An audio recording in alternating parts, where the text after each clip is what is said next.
वसीम रिजवी जैसे इंसान के भूखने से इस्लाम की 1400 साल तारीख पर कोई आंच नहीं आ सकता है। कुरान करीम हुजूर सल्लल्लाहु अलैहि वसल्लम के जमाने में महफूज था, सहाबा किराम ने उसको मुरत्तब किया है, इसके अंदर कमी ज्यादती की कोई गुंजाइश ही नहीं है। लेकिन वसीम रिजवी का ये कहना कि उसके अंदर अमेंडमेंट हुआ है, ये सरासर दोगली पॉलिसी है, उनका झूठ है और इससे उम्मत मुस्लिमा बखूबी वाकिफ है।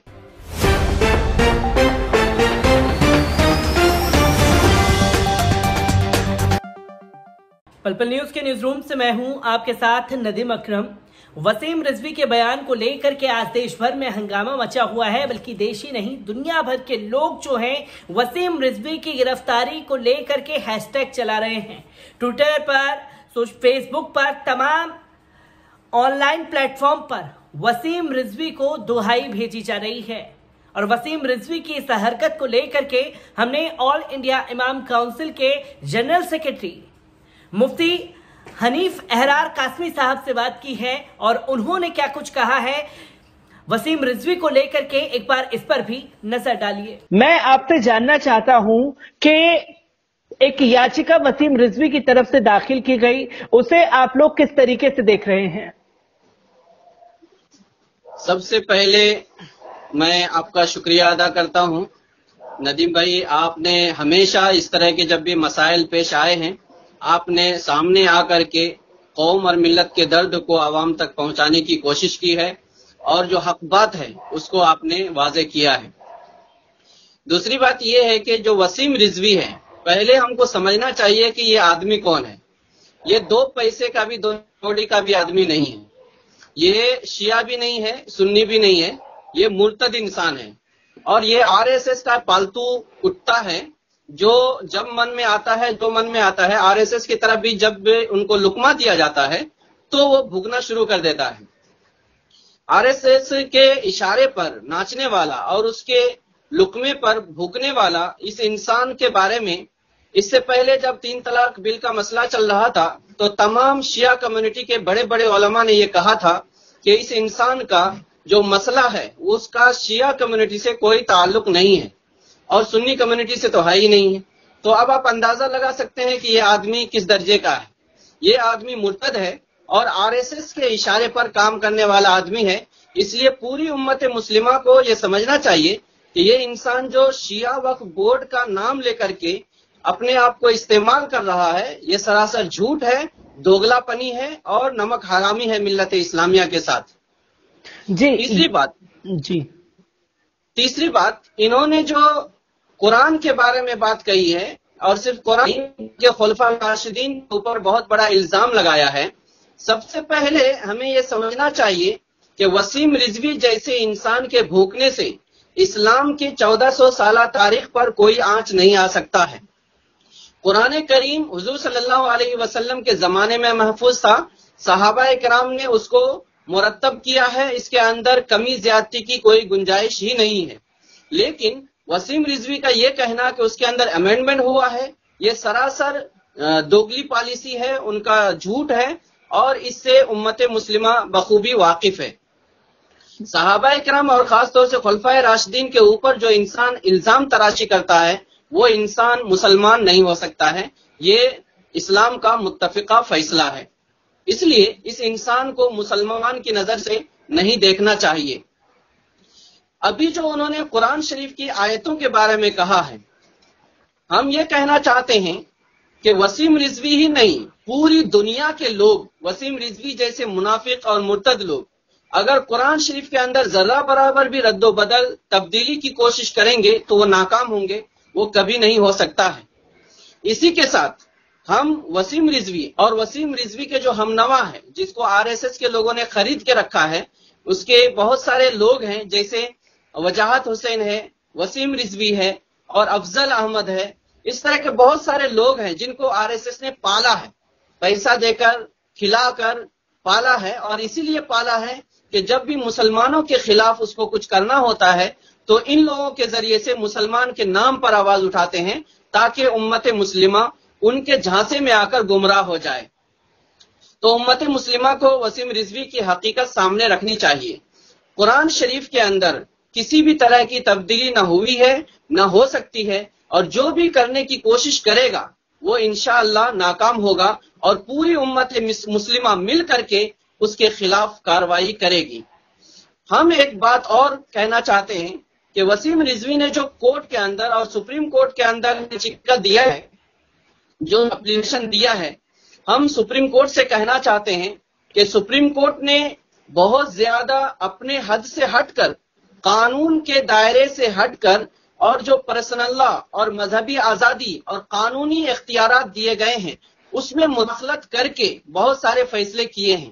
اس میں بابری مسجد کا بھی ناجائز فیصلہ ہے، غیر منصفانہ فیصلہ ہے۔ 3 طلاق بل کے اوپر بھی پرسنل لا بورڈ میں مخالفت کر کے ایک غلط فیصلہ دیا گیا ہے۔ اس طرح کا فیصلہ ابھی کوئی بھی سپریم کورٹ کی طرف سے نہیں آنا چاہیے، کیونکہ سپریم کورٹ مذہبی مسئلہ حل کرنے کے لیے نہیں ہے۔ سپریم کورٹ سوشل مسئلہ حل کرنے کے لیے ہے، سماجی مسئلہ حل کرنے کے لیے ہے، دستوری مسئلہ حل کرنے کے لیے ہے۔ پرسنل لا کے اندر تمام دستور کو، تمام لوگوں کو دستوری طور پر آزادی دی گئی ہے۔ اس لیے اگر کوئی بھی اس طرح کا فیصلہ سپریم کورٹ کرتا ہے تو اب امت مسلمہ اس کو برداشت نہیں کرے گی، اور یہ قانونی طور پر پوری امت مسلمہ اس کے خلاف جمہوری لڑائی ضرور لڑے گی۔ اس لیے ہم سپریم کورٹ سے گزارش کرتے ہیں کہ اس طرح کے جو اپلیکیشن دیے گئے ہیں اس کو فوری طور پر خارج کرے، اور وسیم رضوی جیسے فاسد عناصر جو معاشرے کے اندر فساد پھیلا رہے ہیں، گندگی پھیلا رہے ہیں، اور ہمیشہ کچھ نہ کچھ ایشو پیدا کر کے امت مسلمہ کو الجھانے کی کوشش کر رہے ہیں، ان لوگوں کے خلاف کڑی کارروائی کرے اور ان لوگوں کو کیفر کردار تک پہنچائے، فوری طور پر جیل کے اندر ڈالے، تاکہ امت مسلمہ کے اندر جو غصہ پایا جا رہا ہے، جو اس وقت نفرت پائی جا رہی ہے وسیم رضوی کے خلاف، اس کے اندر خاموشی اور اس کے اندر کمی پائی جائے۔ کیونکہ مفتی صاحب ہم نے یہ لگاتار دیکھا ہے کہ کوئی نہ کوئی ایسا شخص وسیم رضوی جیسا سامنے آ جاتا ہے جو اسلام اور مسلمانوں کے خلاف اپشبدوں کا پریوگ کرتا ہے، پھر مسلم کمیونٹی جو ہے وہ پوری طریقے سے آکروش میں آ جاتی ہے، ان لوگوں کے اوپر کوئی کڑا ایکشن لینے کی تیاری بھی کرتی ہے، بٹ لگاتار ہم دیکھ رہے ہیں کہ ایسی بیان بازی ہوتی رہتی ہے۔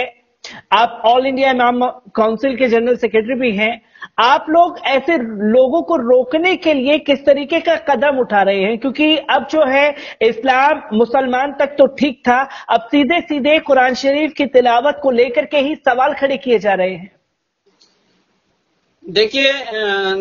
ندیم بھائی، اس میں میں ایک بار آپ کو بولنا چاہوں گا کہ یہ جو آواز وقتاً فوقتاً اٹھتی رہتی ہے مسلمانوں کے خلاف، اسلام کے خلاف، قرآن کے خلاف اور نبی کریم صلی اللہ علیہ وسلم کے خلاف، یہ دراصل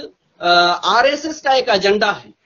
یہ جو اس ملک کے اندر اس وقت اتفاق سے BJP کی شکل میں RSS کی حکومت چل رہی ہے، وہ یہ سمجھ رہی ہے کہ ہم جو چاہیں گے اس ملک میں کر سکتے ہیں، اور یہ اس کی بہت بڑی غلط فہمی ہے۔ ان کو یہ سمجھنا چاہیے کہ پوری دنیا میں حکومت کرنے والے انگریز جو اپنی طاقت پر، حکومت پر، اپنے افراد اور ہتھیار پر اکڑ رہے تھے، ان کے لیے جب یہاں پر کوئی جگہ نہیں بچی ہے تو یہ لوگ تو آج کیا کوئی حیثیت نہیں رکھتے ہیں، ان کی تو تعداد بھی اس ملک کے اندر اتنی نہیں ہے۔ چند مٹھی بھر لوگ ہیں جو اہم سیٹوں پر میڈیا میں اور الگ ایک پوزیشن سنبھال کر یہ سمجھ رہے ہیں کہ ہم یہاں کے سیاہ و سفید کے مالک بن چکے ہیں۔ ان کو یہ سمجھنا چاہیے کہ یہ 125 کروڑ ہندوستانیوں کا ملک ہے، اور اس ملک کے اندر جمہوریت کے خلاف کوئی بھی منمانی کرنے کی کوشش کیا ہے تو اس ملک نے اس کو کبھی برداشت نہیں کیا ہے اور آئندہ بھی برداشت نہیں کرے گا۔ اس لیے یہ جو کچھ بھی ہو رہا ہے یہ RSS کی پشت پناہی کی وجہ سے ہو رہا ہے، اس کے ایجنڈے کی وجہ سے ہے، اور یہ اس کے جو نمک خار لوگ ہیں، ان کے جو ٹکوں پہ پلنے والے لوگ ہیں، یہ وہی لوگ ہیں جو اس طرح کی آواز اٹھاتے ہیں، اور ان کا مقصد ہی یہی ہے کہ وقتاً فوقتاً لو جہاد کے اوپر، حضور صلی اللہ علیہ وسلم کی سیرت کے اوپر، اسلام کے اوپر، مسلمانوں کے اوپر، جہاد کے اوپر اور قرآن کی آیتوں کے اوپر اس طرح کی آواز اٹھائی جائے تاکہ امت مسلمہ اس میں الجھ کر کے رہ جائے اور وہ تعمیر اور ترقی کے بارے میں نہ سوچ سکے۔ جہاں تک بات رہی آل انڈیا امامس کونسل کی طرف سے کارروائی کی، آل انڈیا امامس کونسل نے اس سے پہلے بھی اس طرح کی حرکتوں پر قانونی کارروائی کی ہے، اور ہم अगर हम गुजारिश करते हैं हुकूमत से कि इस तरह के फासिद अनासिर के खिलाफ हुकूमती सतह पर और अदालती सतह पर इनके खिलाफ कार्रवाई की जाए। अगर हुकूमत इसके खिलाफ कार्रवाई नहीं करती है तो ऑल इंडिया इमाम्स काउंसिल कानूनी तौर पर, जमहूरी तौर पर इसके खिलाफ जरूर कार्रवाई करेगी। जी, मैं एक आखिरी सवाल मुफ्ती साहब आपसे लेना चाहूंगा, क्योंकि अभी देखने को लग रहा है कि 5 राज्यों में चुनाव होने वाले हैं और चुनाव में पूरी तरीके से अपना जनाधार कुछ मुख्तलिफ एरिया में हो रही है भारतीय जनता पार्टी। अब कुछ ना कुछ करने के लिए, पोलराइजेशन करने के लिए हिंदू मुस्लिम का कार्ड खेलना था। क्या वसीम रिजवी का ये पॉलिटिकल स्टंट है जिसमें सीधा तौर पर भारतीय जनता पार्टी को फायदा पहुंचाने का काम करेंगे ये लोग? असल में आवाज ही उठाते इसीलिए ताकि बीजेपी और आरएसएस को उससे फायदा पहुंचे। आरएसएस का एजेंडा वही है जो अंग्रेजों का एजेंडा था, लड़ाओ और हुकूमत करो, बांटो और हुकूमत करो। वही एजेंडे के ऊपर आरएसएस इस मुल्क के अंदर काम कर रहा है और बीजेपी उसी बुनियाद पर जीत करके आती रही है। अब जबकि मुल्क के हिस्ट्री की वजह से और मुल्क के बदहाली की वजह से और फाका कशी की वजह से और महंगाई जो इंतहा को पहुंच गई है उसकी वजह से अवाम के अंदर जो नफरत है हुकूमत से और अवाम जो इस हुकूमत से बदजन हो चुकी है और वो ये समझ चुकी है कि बीजेपी सिर्फ जुमले की पार्टी है और बीजेपी सिर्फ धोखा देने वाली पार्टी है और बीजेपी सिर्फ झूठ बोल करके अवाम को गुमराह कर रही है। इसलिए अब किस तरीके से बीजेपी के हिमायत में लोगों को खड़ा किया जाए, इस तरह के एजेंडे उठाए जा रहे हैं। और जिन रियासतों के अंदर अभी इलेक्शन होने वाला है उन रियासतों के अंदर भी वही हिंदू मुस्लिम का कार्ड खेलने के लिए अभी गाय माता और सोनार बंगला और इस तरह की बातें अभी उठाई जा रही है। और बहुत सारे इश्यूज हैं। इन इश्यूज का एक ही मकसद होता है इनका कि हिंदुओं को एक तरफ किया जाए और वोट बैंक बनाया जाए। लेकिन हमें ये समझना चाहिए कि 95% हिंदू भाई जो इस मुल्क के असल मूल निवासी है, जो आरएसएस और संघ परिवार के अलावा लोग हैं, वो ये समझ चुके हैं कि बीजेपी का एजेंडा लोगों को लड़ाओ और हुकूमत करो है और जितने भी उसके अलावा लोग हैं उन लोगों के ऊपर जुल्म करो, उनको दबा के रखो और गुलाम बना करके रखो। मुफ्ती हनीफ अहरार कासमी साहब की पूरी बात को सुना, जहां उन्होंने साफ तौर पर कहा कि जो दावे वसीम रिजवी की तरफ से किए जा रहे हैं वो बेबुनियाद हैं। सिर्फ राष्ट्रीय स्वयंसेवक संघ और भारतीय जनता पार्टी को खुश करने के लिए इस तरीके के हथकंडे को वसीम रिजवी ने अपनाया है। तो मैं वसीम रिजवी से जुड़ी हर एक अपडेट आप लोगों के साथ यूं ही साझा करता रहूंगा। दीजिए इजाजत, शुक्रिया।